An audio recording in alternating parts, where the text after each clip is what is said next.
मैंने कल आपको अपने वीडियो में बताया था कि किस तरह से एक-एक करके सारे जितने धुरंधर मोदी जी के लिए कभी 10 साल बाद भी चुनौती हो सकते थे, उन सबको ठिकाने लगा दिया गया है, एक-एक करके।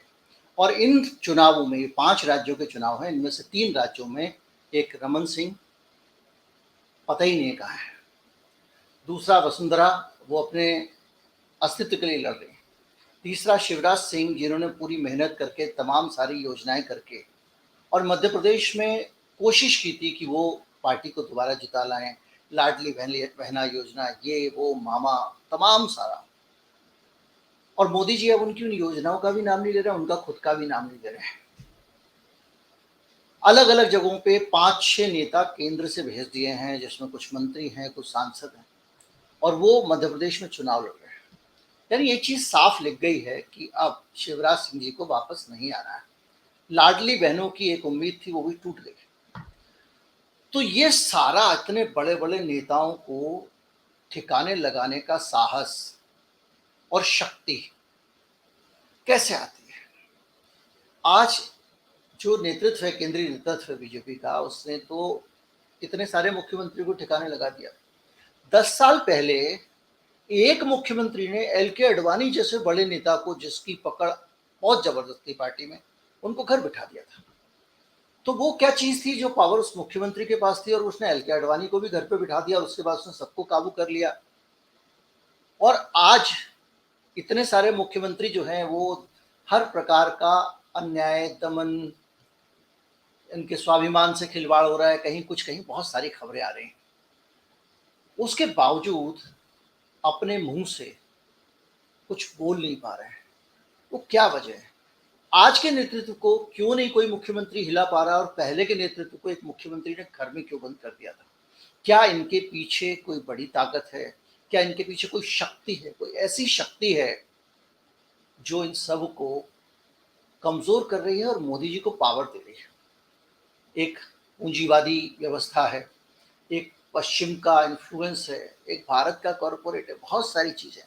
और इस सबको समझना है तो कोई आदमी जो कॉर्पोरेट को समझता हो, कोई आदमी जो इस तरह के गवर्नेंस को समझता हो, जो कॉर्पोरेट के चंदे को समझता हो, जो फाइनेंस बिजनेस को समझता हो, पॉलिसीज़ को समझता हो, उससे पूछा जाए तो अच्छे से समझा पाएगा। राजीव रंजन सिंह, फॉर्च्यून इंडिया, बहुत सारे उनके सनसनीखेज खुलासे आप देख चुके हैं। अडानी वाले मामले में सबसे ज़्यादा, सबसे आगे जाकर उन्होंने लोगों को जानकारियाँ दी। उनसे पूछते हैं।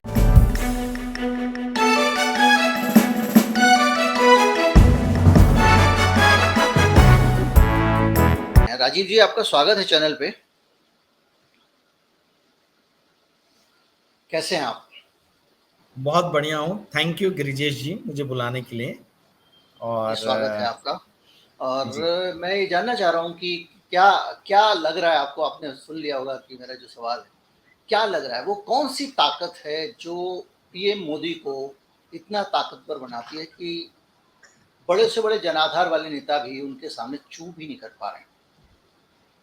देखिए, वो जो ताकत है, आपने बहुत अच्छा सवाल पूछा। उस ताकत का नाम है कॉरपोरेट इंडिया। और कॉरपोरेट इंडिया में भी गिने चुने जो सबसे बड़े घराने हैं, जिन्होंने पिछले 8-9 साल के अंदर में एक एक करके जो है, मतलब सिस्टमिक जो यूटिलिटी वाले यूजफुल जो एसेट्स थे, वो एक एक करके उनके पास में गए हैं, चाहे वो मीडिया फील्ड के हों, इंफ्रास्ट्रक्चर के हों, या यूटिलिटी गैस डिस्ट्रीब्यूशन पोर्ट कुछ भी हो।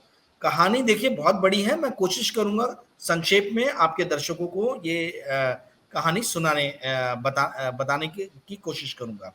देखिए क्या हुआ था 2012 में, जब नितिन गडकरी जी भाजपा के अध्यक्ष थे और किसी भी तरीके की कंट्रोवर्सी में नहीं आए थे, उस वक्त में एक मीटिंग नागपुर में हुई थी। आरएसएस के बहुत बड़े एक पदाधिकारी थे, उनके साथ में कुछ कॉरपोरेट्स की रिप्रेजेंटेटिव्स की मीटिंग हुई थी, और बड़े बड़े औद्योगिक घराने थे भारत के उसमें।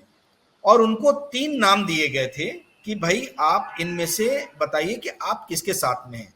एक्चुअल में हुआ ये था कि टेलीकॉम स्कैम, कोयला घोटाला, जो उस टाइम में विश्व का सबसे बड़ा आर्थिक घोटाला कहा जा रहा था, और फिर अन्ना आंदोलन, अन्ना जी का मूवमेंट, और एक से एक कॉरपोरेट्स के ऊपर हमला, क्रोनी कैपिटलिज्म, ये सारी बातें हो रही थी और कांग्रेस बचाव नहीं कर पा रही थी कॉर्पोरेट जगत की।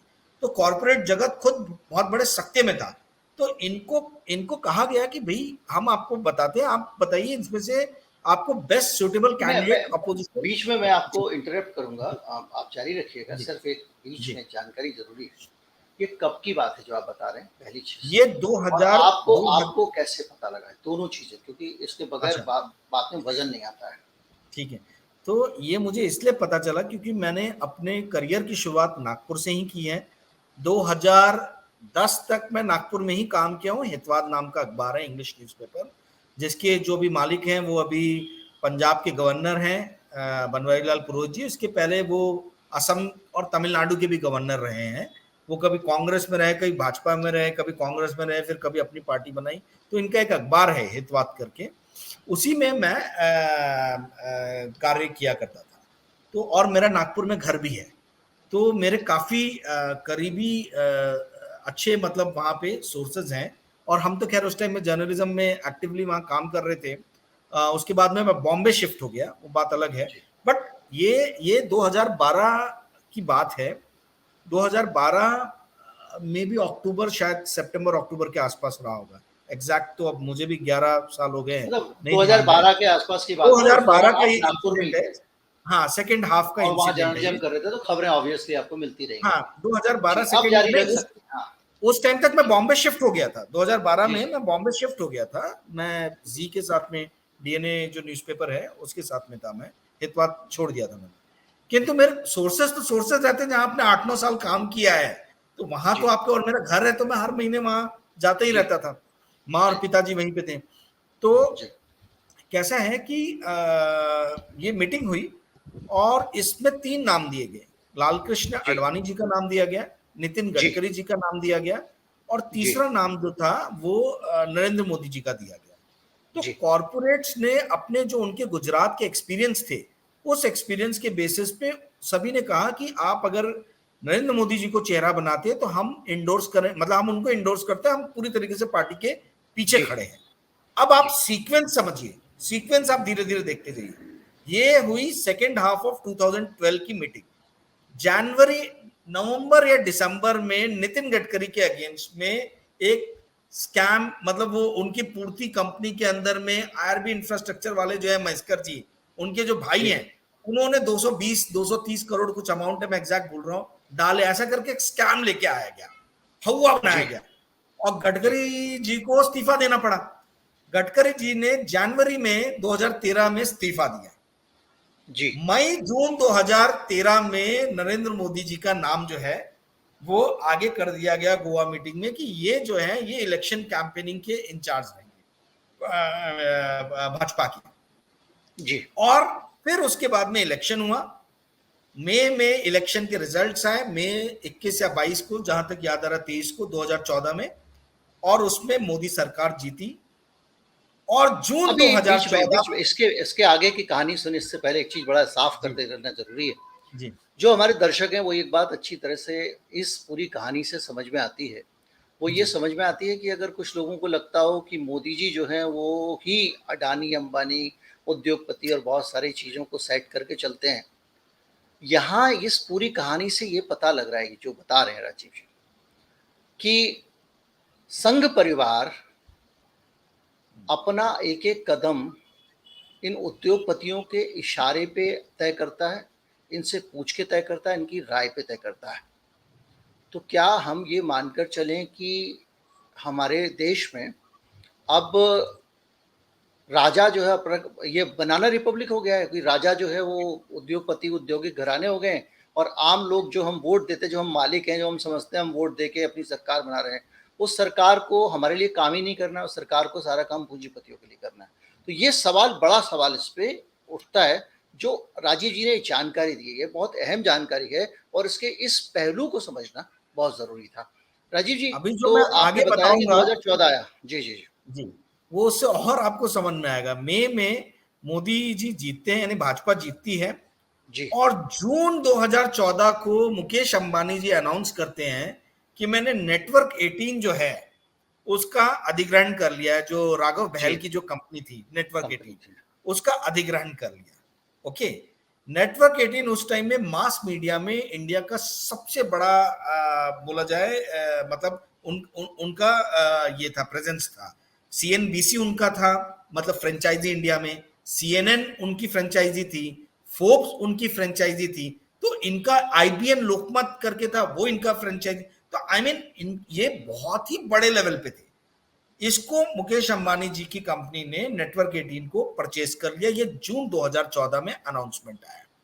और उसके बाद में जब ये अनाउंसमेंट आया, दुख की बात है, सबने ये इसको तो कवर किया था कि भाई मुकेश अंबानी जी ने इसको बाय आउट कर लिया है, बट किसी ने भी उस टाइम में ये नहीं सोचा था कि ये बाय आउट होने के बाद में there would be clear loss of heterogeneity in the dissemination of information. यानी जो मीडिया की ये प्लुरैलिटी है, जो ये इंफॉर्मेशन की जो विविधता है, समाचारों की जो विविधता है, ये पूरी तरीके से आगे आने वाले दिनों में खत्म होगी। And information will become a commodity. Commodification of information will happen.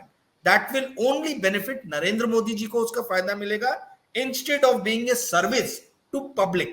ये उस सरल टाइम भाषा में समझें कि जो खबरें पहले सबकी खबरें होती थी, जिसमें सबरंग खबरें होती थी, हर जाति वर्ग की, हर तरह की जो खबरें होती थी, हर विचारधारा की खबरें होती थी, वो खत्म होके किसी ने नहीं सोचा था कि एक तरफा एक तरह की खबरें चैनलों पे चलने लगेंगी।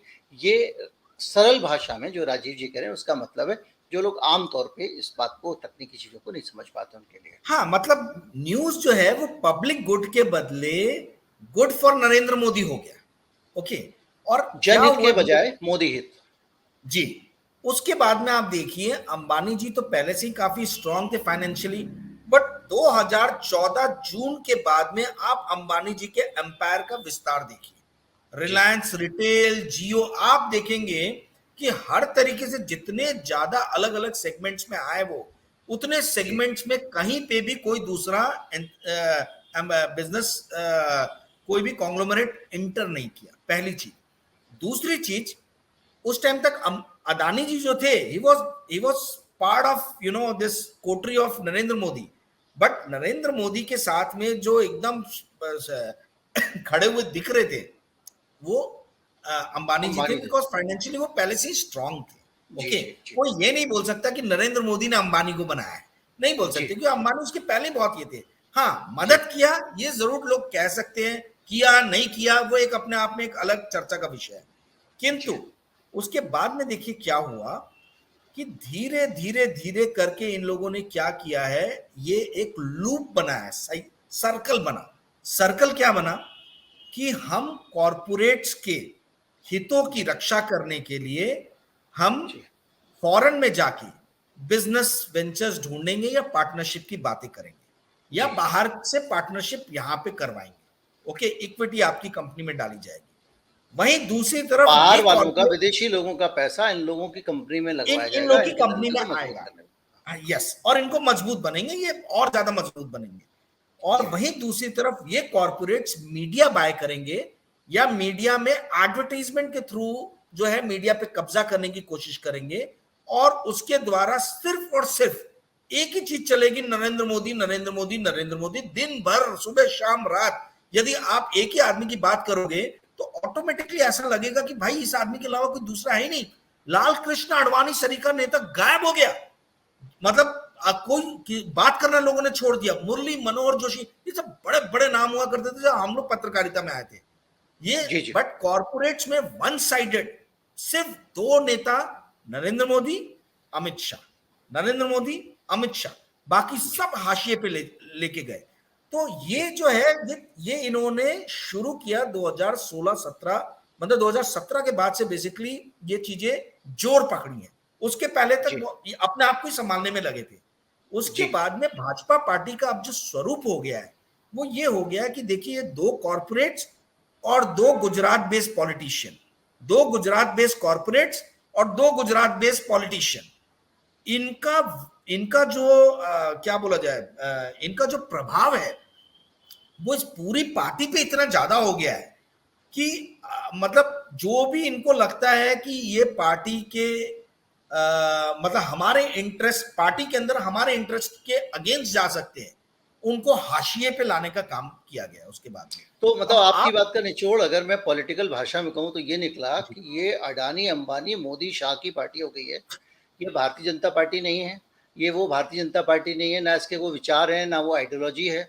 और इसका जो कुछ भी आइडियोलॉजी विचार आपको दिख रहा है, चाहे वो रेडिकलाइज करना हो, हिंदूवाद हो, जो भी दिख रहा है, वो इन 4 लोगों की रणनीति में का हिस्सा है। अगर इन 4 लोगों को मुफीद बैठता है, इसलिए दिख रहा है। जिस दिन इन 4 लोगों को उचित नहीं लगेगी आइडियोलॉजी, छोड़ दी जाएगी। ये कहना चाह रहे हैं आप? देखिए, यस, देखिए फासीवाद का तो ये है ना, धर्म, राजनीति और कैपिटलिज्म, ये त्रिकोण जो है ये मिलता है। फासीवाद जी, यानी मुसोलिनी वाला फासीवाद मत समझिए आप। जी, फासीवाद मतलब जहां नार्सिसिस्ट पर्सनालिटी जो रहती है, यानी मेरे आगे कुछ नहीं है, मैं ही जो भी हूं मैं ही हूं। ओके, जी। ये इसके अंदर में यदि ये त्रिकोण मिल जाए तो आप पूरी तरीके से देश को, पार्टी को कैप्चर कर सकते हो। जहां जी, कैपिटलिस्ट है, जहां रिलीजन है और जहां पॉलिटिशियन है। पॉलिटिक्स में बस सिर्फ ये प्रॉब्लम आ जाती है कि आपको फिर एक ही लीडर बनाना पड़ेगा। फिर आप उसके कद के आजू बाजू, अब देखिए आप अटल बिहारी वाजपेयी जो जब थे तो कहा जाता था भाई मुरली मनोहर जोशी भी जी है, लाल कृष्ण आडवाणी जी भी है, जसवंत सिंह भी बड़ा नाम होते थे। आई मीन उनके जॉर्ज यशवंत फर्नांडिस बड़ा सिन्हा भी नाम हुआ होते थे, करते बहुत थे, सारे लोग होते थे। यशवंत सिन्हा हुआ करते थे, बड़े बड़े। और ये अटल जी ने सबको नर्चर, मतलब सबको बढ़ावा दिया, कभी काटा नहीं। आप देखिए यहां पे आए तो सुषमा आप स्वराज उसके थे, बाद सिर्फ अरुण जेटली थे, सीक्वेंस बहुत सारे देखिए लोग। आप। सबसे पहले गोपीनाथ मुंडे ऊपर गए। आई मीन देखिए हुआ क्या, या तो भगवान ने इन बड़े कुछ लीडर्स को अपने पास बुला लिया, जो बच गए उनको हाशिए पे इन लोगों ने लगा दिया। गोपीनाथ मुंडे गए, आपके मनोहर पारिकर गए, सुषमा स्वराज गई, अरुण जेटली गए, ये सब उसी कद के लीडर थे, बट उनको कट टू साइज किया गया। और जो उस टाइम में लीडर थोड़े बहुत थे, क्योंकि नरेंद्र मोदी भी एक चीफ मिनिस्टर थे, ये लोग भी एक चीफ मिनिस्टर थे, रमन सिंह हुए, शिवराज सिंह चौहान हुए, आज उन लोग को एकदम प्यार से किनारे पे मतलब लगा दिया गया। 2014 में शिवराज सिंह का बयान था बाकायदा कि अगर उनकी दावेदारी है तो मेरी भी हो सकती है। मैं भी उतना ही हाँ, बड़ा नेता हूँ, मैं भी एक राज्य का मुख्यमंत्री हूँ। ये एग्जैक्टली शिवराज तो सिन्हा का ये बयान आया था। अकेले नरेंद्र मोदी नहीं कर सकते थे। नरेंद्र मोदी बने हैं because of two things, one is media and second is full, पूरी तरीके से कॉरपोरेट्स ने जो उनको समर्थन दिया है। और कॉरपोरेट्स में भी ये चंद बड़े औद्योगिक घराने हैं भारत के। मैं आज आपको दावे के साथ बोलता हूं, यदि 6 महीने के लिए नरेंद्र मोदी का नाम आप मीडिया से हटा दीजिए तो नरेंद्र मोदी फिर से एक रीजनल लीडर हो जाएंगे, या लोग भूल जाएंगे जैसे लाल कृष्ण आडवाणी को भूल गए। लाल कृष्ण आडवाणी बहुत बड़े लीडर होते थे, आज कौन बात करता है उनके बारे में। अरे मैं गूगल पे लालकृष्ण आडवाणी की तस्वीरें सर्च कर रहा था। मैंने लालकृष्ण आडवाणी लिखा तो मैंने केवल आडवाणी लिखा, मुझे लगा आ ही जाएगा।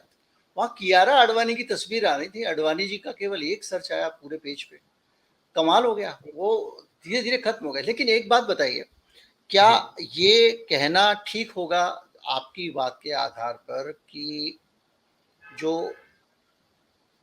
मोदी ब्रांड है, ब्रांड मोदी जो है, यस, वो इन कॉरपोरेट्स का एक और प्रोडक्ट है, जैसे जियो है, जैसे नेटवर्क 18 है, वैसे मोदी भी एक ब्रांड है। उस ब्रांड बहुत ही की खूबसूरती मार्केटिंग से के बोला लिए आपने। पैसे, उस ब्रांड की मार्केटिंग के लिए जो उद्योगपति पैसे दे रहे हैं, वो पैसे कैसे जा रहे हैं, किस रूट से जा रहे हैं, कैसे इस्तेमाल हो रहे हैं, इसको भी कानून के ज़रिए फिक्स कर दिया गया है। क्या ये एकदम सही मतलब निकालना आपने, चाहिए?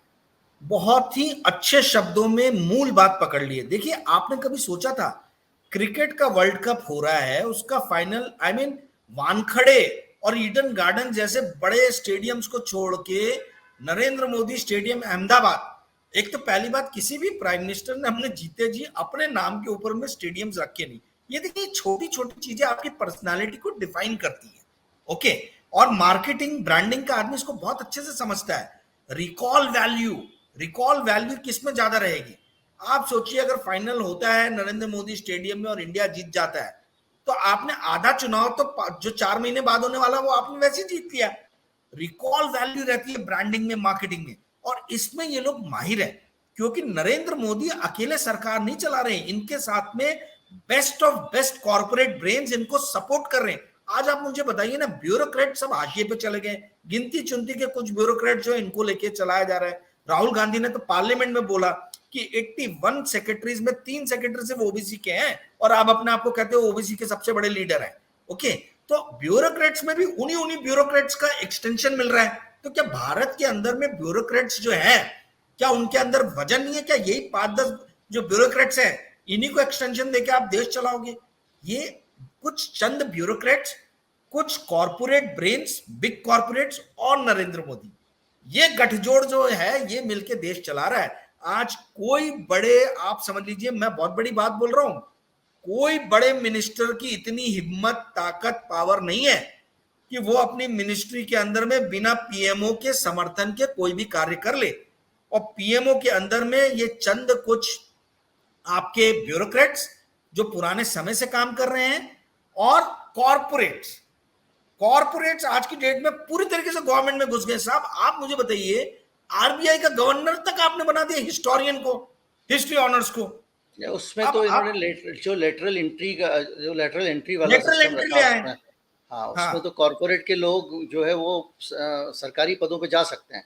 अगर आप आज एक एग्जैक्टली। प्रेसिडेंट हैं किसी अंबानी की कंपनी में, और आप चाहें तो आप जो है वो वहाँ पे यूपीएससी के ज़रिए आप चले जाएंगे, और आप वहाँ हो सकता है कि टेलीकॉम मंत्रालय में आप कहीं सेक्रेटरी वेक्रेटरी बन के बैठ जाएं।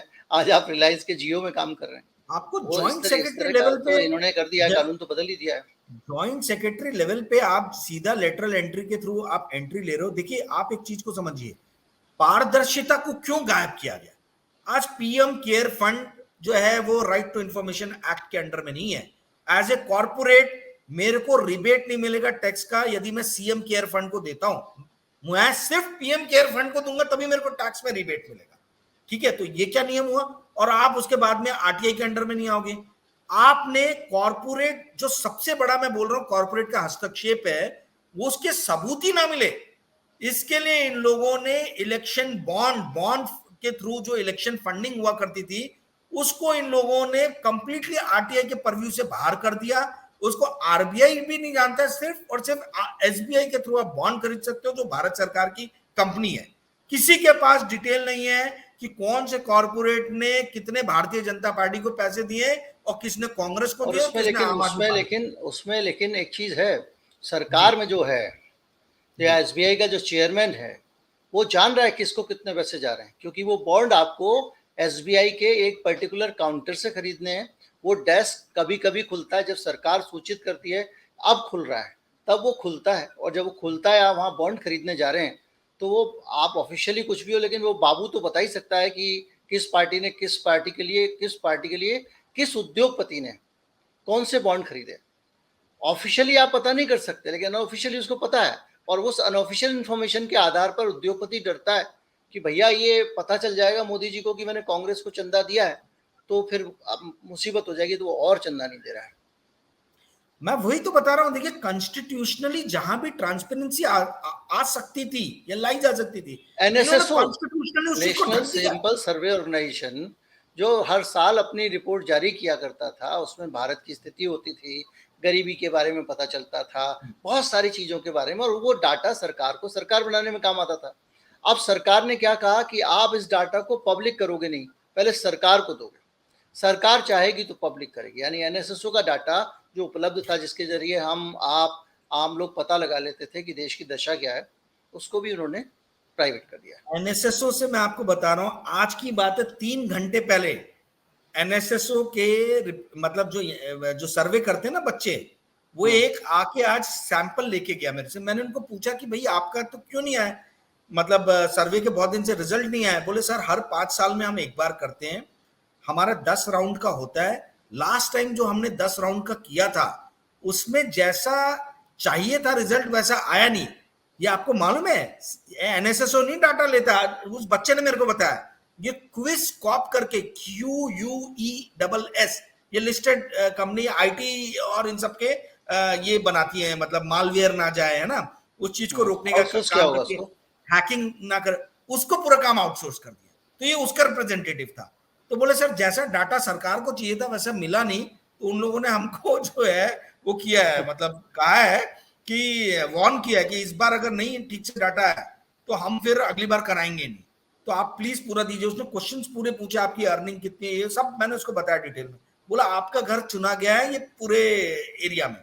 तो आप समझिए जहां भी डाटा गैदरिंग होता है, वो डाटा गैदरिंग के भी जहां जहां ट्रांसपेरेंसी आ सकती है वो ट्रांसपेरेंसी के एरिया को या तो इन्होंने ढक दिया है या इनको डाटा अपने हिसाब से चाहिए। यदि अपने हिसाब से डाटा नहीं आ रहा है तो इस पूरे प्रोसेस को ठप कर देंगे। तो ये जो चल रहा है, और मीडिया में कहीं कोई खबर नहीं आएगी इन सब चीजों की, क्योंकि जो मैंने आपको बताया लूप है, ये साइकिल है कि आप कॉर्पोरेट्स के लिए काम करोगे एज ए गवर्नमेंट, कॉर्पोरेट आपके लिए काम करेंगी और दिन भर जो है सिर्फ आपका गुणगान करेगी। तो ये क्विड प्रो को जो हम बोलते हैं क्रोनी कैपिटलिज्म का सबसे बड़ा जो ये होता है दुर्गुण। सबूत होता है, हाँ, जी। वो तो इसी में दिख रहा है कि भाई कॉर्पोरेट्स आपके लिए मीडिया बाय कर रहे हैं, दिन भर मीडिया में आप ही चल रहे हो, और यहाँ गवर्नमेंट उन्हीं कॉर्पोरेट्स के हिसाब से अपने रूल्स रेगुलेशन बना रही है। आप ये नहीं बोल रहे हो कि आज देखिए रिलायंस इंडस्ट्री इतने अलग अलग जगहों में हो गया कॉन्ग्लोमरेट, आज मीडिया में है, स्पोर्ट्स में है, पेट्रोलियम में है, रिफाइनिंग में तो पहले से ही था, अच्छा, टेलीकॉम में है। आपको आपको पूरा उस बिजनेस सेगमेंट का में तो पता आइडिया, करना आप होगी। बिजनेस के पत्रकार हैं, आपको कॉर्पोरेट जी गवर्नेंस का सब चीज़ का पता है। एक सवाल मेरे दिमाग में हमेशा से रहा, जियो ने जो शुरू में डाटा फ्री करके कंपटीशन को किल किया, क्या ये जैसे हमारे यहाँ पहले एमआरटीपी कमीशन का कानून था, उसके बाद वो कंपटीशन कमीशन आ गया, क्या इनके किसी भी दायरे में नहीं आता था वो कि किस तरह से उन्होंने पूरा ये तो एक तरफा मतलब ऐसा मामला हो गया कि आपने खुली छूट दे दी कि आपके पास पैसे हैं, आप बड़ी मछली हो तो बाकी को खा जाओ। सर, मैं आपको ना एक बहुत अच्छा आगे के लिए डिस्कशन के लिए टॉपिक देता हूँ। 2G स्कैम था, 2G जी। स्कैम हुआ था। 4G आपको मालूम है 4G कौन सी कंपनी ने खरीदा? रिलायंस ने नहीं खरीदा था, जियो ने। रिलायंस ने 4G का लाइसेंस खरीदा ही नहीं था, वो दूसरी एक कंपनी ने खरीदा था, छोटी सी थी कंपनी, जिसको बाद में 4 साल बाद रिलायंस ने अक्वायर किया। टेक ओवर कर और लिया। वो चंद मतलब वो इतने कम दाम में 4G का लाइसेंस ले लिया था। 2G के लिए मारा मारी थी, इतने ज्यादा कीमती लाइसेंस गए कि आज भी वो कंपनी कर्जे में डूबी हैं उन लाइसेंस के कारण। 4G का लाइसेंस इतने कम में गया। कभी किसी ने सवाल पूछा है कि मुकेश अंबानी कैसे फ्री में वो डाटा दे पा रहे हैं या कम पैसे में दे पा रहे हैं? उनको लाइसेंस जो है वो कुछ पड़ा ही नहीं है, भाव ही नहीं पड़ा है आज भी। और कोई सवाल पूछता है कि भाई मुकेश अंबानी जी बीएसएनएल के इंफ्रास्ट्रक्चर को कैसे यूज कर रहे हैं? बीएसएनएल को आप मूंगफली के दाव मतलब दाम पे आप बोलते हो ऑलरेडी इंफ्रास्ट्रक्चर है तो मैं अपना इंफ्रास्ट्रक्चर क्यों लगाऊं? और बीएसएनएल के इंफ्रास्ट्रक्चर को यूज किया जा रहा है, लाइसेंस लेते वक्त जो है वो कोई और कंपनी ले रही है, बाद में आप अक्वायर कर रहे हो। सर्विसेज लॉन्च बाद होने में के मेरे धीरे ख्याल से धीरे 2-3 महीने के अंदर ही बीएसएनएल के साथ में बाकायदा लिखित समझौता हो गया जियो का, कि वो बीएसएनएल की हमारे लिए बीएसएनएल का नेटवर्क नहीं है, बीएसएनएल बेकार है, चलता नहीं है, बीएसएनएल भरोसेमंद नहीं है, बहुत सारी चीज़ें हैं, डूब रहा है, उसको सरकार उबार रही है। लेकिन अंबानी साहब के लिए बीएसएनएल परफेक्ट चल रहा है। मेरे घर पे देखिए, लैंडलाइन नहीं चलेगा, मेरा इंटरनेट बीएसएनएल का नहीं आएगा, 4G उसके पास है नहीं, वो भी 3G पे चला रहा है मैंने सुना है। और लेकिन वो उसी बीएसएनएल की सारी चीज़ें अंबानी जी के लिए परफेक्ट चल रही हैं। तो ये पैसा अगर बीएसएनएल के खर्च करने की प्रायोरिटी क्या है, इससे भी पता लगता है कि किस तरह से पूरा का पूरा ऐसे समझ लीजिए कि एक सब्सिडरी बन गई है कॉरपोरेट की हमारी सरकार, जो उसके लिए काम कर रही है। इसको देख के तो ऐसा लगता है। बिल्कुल। आप देखिए ना भाई, जहां धीरे धीरे करके सारी प्रॉफिटेबल आप कंपनीज को क्यों बेच रहे हो प्राइवेट पार्टीज को? आज आप देखिए एक एक करके, अभी बोला जा रहा कॉनकोर भी बेच देंगे। It is a profitable company. आप लॉस मेकिंग कंपनी को बेच रहे हो, प्राइवेट को नहीं चला पा रही है गवर्नमेंट, समझ में आता है। बट जो प्रॉफिट बनाने वाली अच्छी कंपनीज हैं, आप बोलते हो हम बीपीसीएल का भी प्राइवेटाइजेशन कर देंगे। भैया क्यों? कॉनकोर का भी प्राइवेटाइजेशन कर देंगे, शिपिंग कॉर्पोरेशन ऑफ इंडिया का भी कर देंगे। अरे ये इतने सालों में ये रत्न हमने खड़े किए हैं, ये हमने बनाया, ये कोई एक नरेंद्र मोदी या भाजपा का बनाए हुए नहीं कंपनीज हैं। ये कई दशक लगे इन कंपनीज को बनाने में, और आज जब ये पब्लिक गुड्स के लिए काम कर रही है कंपनीज, तो आप बोलते हो हम प्राइवेटाइजेशन कर देंगे। कई तो ये कंपनियां तो लोगों मैंने को देखा दिख था नहीं कि रहा है। उनकी जो ज़मीन है, जितने वो बेच रहे हैं कंपनियां, उससे ज़्यादा वो मुनाफा कमा रही हैं। उनकी ज़मीनों से कई कई गुना महंगी है, और उसके बावजूद वो नहीं बिकी हैं। और एक और चीज़, गडकरी साहब का नाम सामने आया, NHAI कर्ज में पूरी तरह नाक तक डूबी हुई है। और अब जी हालत ये है कि जितना टोल कलेक्शन हो रहा है सारा उसका जा रहा है ब्याज में। और अब वो अपने हाईवे बेचने चले हैं, और जब वो हाईवे बेचने चले हैं तो अभी ताज़ा खबर ये है कि उनको भी कोई नहीं खरीद रहा है। तो साहब, ये इस तरह से सरकार चल रही है। मैं आपको बता रहा हूं, अमेरिका में एक गवर्नर मतलब सरकार गिर गई थी एक राज्य की, सिर्फ इसलिए क्योंकि मैक्वेरी करके बहुत बड़ा बैंक है ऑस्ट्रेलिया का, उन्होंने अपने एरिया के सारे टोल्स जो थे उस राज्य के, वो मैक्वेरी को 2 बिलियन या 4 बिलियन में कुछ दे दिए थे 30 साल के लिए। उस आदमी को लोगों ने गवर्नरशिप के पोस्ट से लात मार के भगाया अगले इलेक्शन में। ये हम अपने देश में सोच सकते हैं इस चीज को? हमारे तो हर टोल जा रहे प्राइवेट पार्टीज को, पैसा देती है गवर्नमेंट, सारे एयरपोर्ट बनाए गवर्नमेंट ने, और अब उसको दे दे रहे हो आप अडानी को कि भाई और आप ये इसको शुरू ये से चल रहा कीजिए। है। माधवराव सिंधिया ने जब इस्तीफा दिया था तो एक जी बात कही जा रही थी, तब नरसिंह राव जी विराजे हुए थे, वो भी इसी प्रकार के व्यक्ति थे। तो माधवराव सिंधिया को इसलिए इस्तीफा देना पड़ा कि एयर इंडिया और इंडियन एयरलाइंस को मुनाफे में नहीं लाना है, उसको बरसों घाटे में रखा गया ताकि उसको प्राइवेटाइज किया जा सके, उसको बेचा जा सके। कुछ कॉरपोरेट्स उसको खरीदना चाहते थे, उसके लिए वो काम कर रहे थे। तो उसको इसलिए अभी भी देखिए, अभी जब हम बात कर रहे हैं अंबानी अडानी, सर अडानी पे बहुत ज़्यादा मुंह खोलते हैं, राहुल गांधी भी बोलते हैं, केजरीवाल भी बोलते हैं, भाई अंबानी के बारे में बात करना क्यों बंद कर दिया? अंबानी की बात करते हैं तो राहुल गांधी जी खास तौर पर स्पेसिफाई करते हैं अनिल अंबानी का नाम। मुकेश अंबानी के अंदर क्या उनको कोई कमी नहीं दिखती है? वो क्या वजह है? उसके उस पर भी थोड़ा सा मेरे ख्याल से बात करनी चाहिए, क्योंकि हम लोग तो देखिए यहाँ सवाल ये उठता है, मैं आपको बताता हूँ, बहुत एग्जाम्पल देखिए समझाता हूँ, आप समझ जाओगे। भाजपा के अंदर में उमा भारती जी अलग हुई थी, बीएस येदुरप्पा अलग हुए थे, केशु भाई जी पटेल अलग हुए थे, इन लोगों ने सबने अपनी पार्टी बनाई, सब अपने जी अपने मुख्यमंत्री रहे और कदावर लीडर थे। पार्टी चला नहीं पाए क्योंकि कॉर्पोरेट फंडिंग नहीं आई इनके पास। सब लीडर थे, मास बेस था, सब कुछ था इनका, बट ये पार्टी को एक सुचारू ये दे नहीं पाए। इसका मतलब आप समझिए कि पैसे लगते हैं। कांग्रेस में देखिए एकदम उल्टा है, जगन मोहन रेड्डी ने अपनी पार्टी बना ली, पार्टी चला ले रहे हैं। आपके शरद पवार ने अलग होकर बनाई पार्टी। ये दोनों पार्टीज की, कांग्रेस और भाजपा के अंदर में फंडिंग का मॉडल ही बहुत अलग है। आप ये समझिए भारतीय जनता पार्टी के अंदर में पार्टी से अलग होके कोई भी रीजनल, जो आपने पहला सवाल पूछा था उसका जवाब मैं भी दे रहा हूं, कोई भी पॉलिटिशियन भारतीय जनता पार्टी से अलग होके एक बड़ी अपनी रीजनल पार्टी फ्लोट करके एक सक्सेसफुल लीडर नहीं बन सकता। कल्याण सिंह आप देख लीजिए, उमा भारती आप देख लीजिए, येदुरप्पा आप देख लीजिए, केशु भाई पटेल आप देख लीजिए, सबके सब अलग हुए, बड़े लीडर थे अपने टाइम के, सबके सब वापस फॉल इन लाइन हुए। ओके, बट यही कांग्रेस के अंदर में ऐसा नहीं है। नरेंद्र मोदी जो कर रहे हैं वो यही कर रहे हैं कि भाई कॉर्पोरेट्स के साथ में पैरेलली बैठ के डिस्कशन करने वाले, यहां तो सिर्फ दो ही लोग रहेंगे, दोनों गुजरात के रहेंगे, क्योंकि ज्यादातर कॉर्पोरेट्स गुजरात के हैं, और कोई सेपरेटली बैठ के बात नहीं कर सकता। रियो टिंटो वर्ल्ड की सबसे बड़ी माइनिंग कंपनी, इंडिया में जब उन्होंने अपना खोला ऑफिस तो कहां खोला? भोपाल में। तो ये बहुत कम लोगों को मालूम है। तो ये क्यों, ये जो भी चीफ मिनिस्टर या पॉलिटिशियन बीजेपी के अंदर में इतना बड़ा होता है कि भाई वो कॉर्पोरेट के साथ खुद बैठ के वन ऑन वन बात कर सके, बार्गेनिंग कर सके, फंड रेजिंग कर सके, उस पॉलिटिशियन को ठिकाने लगा देना। तो वही चीज अभी यहां हो रही है, उसको हाशिए पे डाल दिया जाएगा, उसको बोला जाएगा। शरद पवार की अडानी से दोस्ती जो है वो आजकल बहुत चर्चा में, और शरद पवार को भी एक तरह का कॉरपोरेट बैकिंग बहुत बड़ी है। तो क्या अभी जो बीच में, हालांकि ये थोड़ा सा इस पूरे इश्यू से अलग है लेकिन इसका हिस्सा भी है, क्या इंडिया की एकता को तोड़ने में कॉरपोरेट का कंट्रीब्यूशन हो सकता है? क्या इंडिया को डिवाइड करने में कुछ काम कर रहा है कॉरपोरेट? वो क्या तो लगता शुरू है हो आपको? गया है, वो ऑलरेडी शुरू हो गया है। आप देखिए पहले शरद पवार को बुला के इन्होंने फीता कटवाया, अभी कल या परसों में अरविंद केजरीवाल के अगेंस्ट में एफआईआर की बात कर रहे हैं, जो रिनोवेशन और ये सब हुआ। तो ये काम अभी, और मीडिया जो है, जो ये कॉर्पोरेट्स ओन करते हैं, अब आप देखना सुबह से लेकर रात तक अरविंद केजरीवाल, शरद पवार, यानी आई मीन जो भी न्यूज इंडिया के लीडर्स पे कुटराघात करती हो, हमला करती हो, वो पूरे टाइम चलेगा। कोई डिस्कशन नहीं करेगा इस चीज को कि भाई कॉर्पोरेट फंडिंग, अब तो इलेक्शन में हम जा रहे हैं, आप कॉर्पोरेट फंडिंग के ऊपर में बात कीजिए।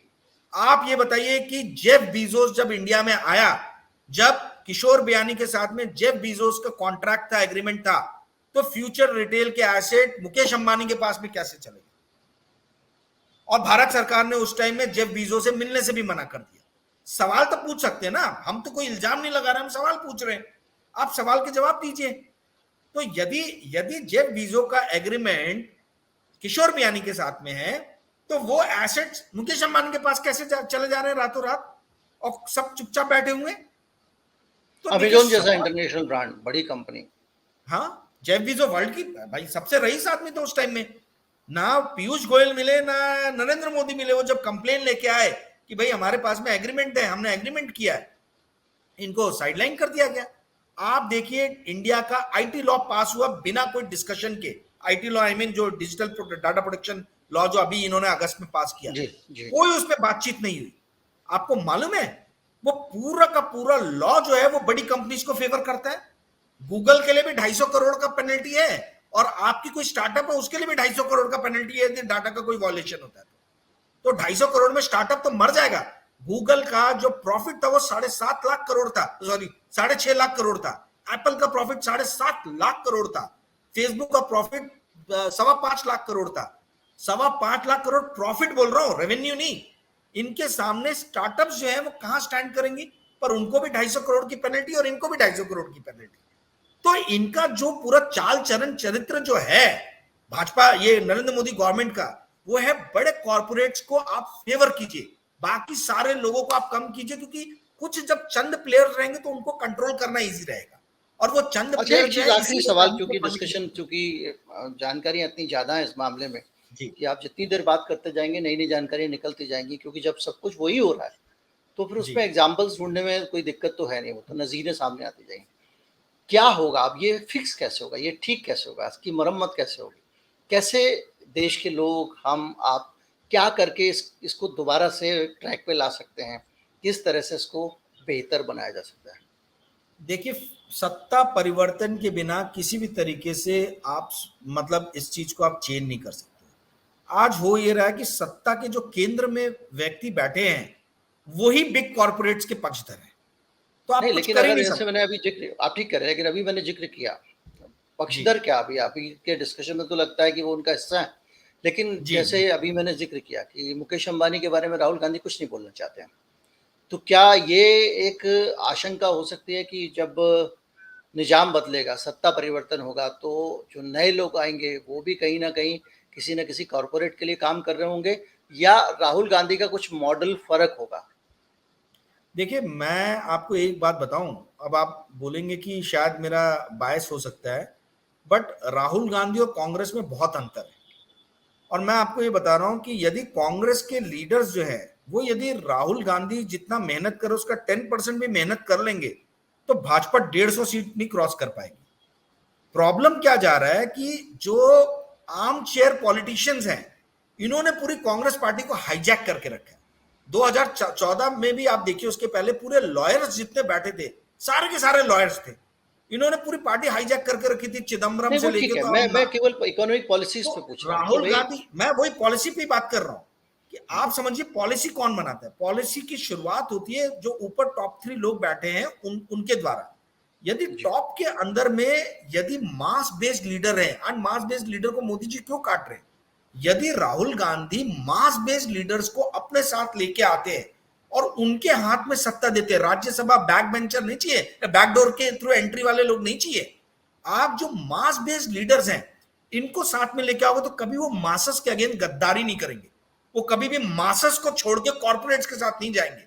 यहां पे सत्ता वापस से इन मास बेस्ड लीडर्स के हाथ में देने की जरूरत है, ना कि लॉयर्स की, जो यही कॉर्पोरेट्स के लॉयर हैं, जब नहीं नहीं, रहते अभी पावर में अभी तो इनकी पिछले वकालत करते दिनों हैं। राहुल गांधी ने कुछ इस पे बयान भी दिया है कि शायद कि उनकी जो पॉलिसी होगी वो कुछ कैपिटलिज्म उनका होगा, लेकिन वो आम जनता के जरिए पैसा कैपिटलिस्ट के पास पहुंचेगा, जनता को पैसा देंगे, जनता खर्चा करेगी, उसके बाद कैपिटलिज्म ग्रो करेगा।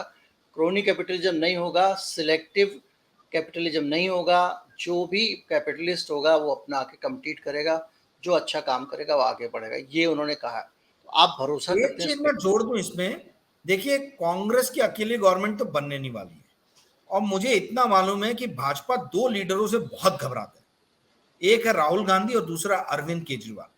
ये 2 लीडर ऐसे हैं जिनसे ना केवल भाजपा घबराता है बल्कि कॉर्पोरेट्स भी डरते हैं। तो जी यदि ये अगर रीजनल पार्टीज और कांग्रेस इन लोग की मिलके गवर्नमेंट आती है तो वापस से पावर जो है वो पब्लिक के मतलब लोगों के पास जाएगी। सत्ता का केंद्रीकरण नहीं होगा कॉर्पोरेट और 1-2 लीडर के बीच में, सत्ता का विकेंद्रीकरण होगा। सत्ता का विकेंद्रीकरण जितना होगा उतना अच्छा है भारत की जनता की। जो हम पहले सही बोलते बात थे है, सही बात। उसके उल्टा होने की जरूरत है, केंद्रीकरण नहीं हाँ विकेंद्रीकरण की तरफ जाने की हाँ, जरूरत अब जो लोग कहते हैं ना कि स्थायी सरकार होना चाहिए, पॉलिसी जो है वो है। उससे पॉलिसी ज़्यादा, लेकिन वो जो स्थायी सरकार का मुहावरा है, ग्रोथ का मुहावरा है, ये सारे मुहावरे बने हुए हैं ऊपर के लोगों के लिए, ऊपर के 5% लोगों के लिए। यानी परमानेंट सरकार होगी तो जनता की लगाम नहीं होगी उसके ऊपर। अगर पूर्ण बहुमत की सरकार होगी तो जनता की लगाम नहीं होगी, वो मनमानी कर पाएंगे कॉरपोरेट के लिए।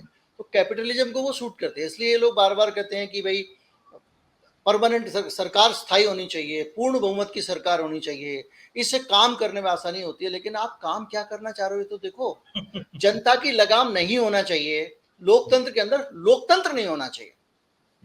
ये मुहावरा है पूंजीवाद का, जिसको हम लोग दोहराए रहते हैं, आंख बंद करके हम लोग दोहराते हैं। हम सोचते नहीं है कि हमारी लगाम चाहिए भाई, हम 5 साल में हम ब्रेक लगा सके अगर आप इधर उधर जा रहे हो तो। अब तो आपने क्या किया, एक बार गाड़ी चल दी उसके बाद आपने ब्रेक छीन लिया हमारा। तो कम से कम मिलीजुली सरकार की जो बात हो रही है, इसमें एक नियंत्रण रहेगा, एक लगाम रहेगी, क्योंकि हमारे जो देश के पॉलिटिशियंस हैं उनका चरित्र इतना अच्छा नहीं है कि उनके भरोसे हम अपने देश को छोड़ सकें। एब्सोल्युटली राइट, एकदम सही मेरे बोला ख्याल से आपने। इसी के साथ बातचीत खत्म करते हैं। बहुत जी, बेहतरीन डिस्कशन रहा राजीव जी आपसे साथ। आज हमने थैंक ये समझा कि किस तरह से इस देश की राजनीति किसी उद्योगपति के बरामदे में बैठी हुई है, और वहाँ जितनी नीतियाँ, जितने भी चीज़ें बन रही हैं वो वहीं बन रही हैं, और वो जो बरामदा है, उस बरामदे का जो मालिक है वो ही तय कर रहा है कि आने वाले समय में इस देश के हुक्मरान कौन होंगे। राजीव ने बताया कि किस तरह से नागपुर में जो लोग आरएसएस को चलाते हैं, बीजेपी को चलाते हैं, वो लोग रज़ा पूछते हैं कि भैया टाटा जी, बिरला जी, अंबानी जी, अडानी जी, बताओ आपको कौन सा प्रधानमंत्री चाहिए हमसे। ये लोकतंत्र है, जनता से पूछने के बजाय जनता को लूटने वालों से पूछा जा रहा है। यही इस वीडियो का मुझे निचोड़ समझ में आया। उम्मीद करता हूँ वीडियो अच्छा लगा होगा। अच्छा लगा हो तो ज़्यादा से ज़्यादा लोगों तक पहुँचाएं, चैनल को सब्सक्राइब कर लें। नमस्कार, जय हिंद।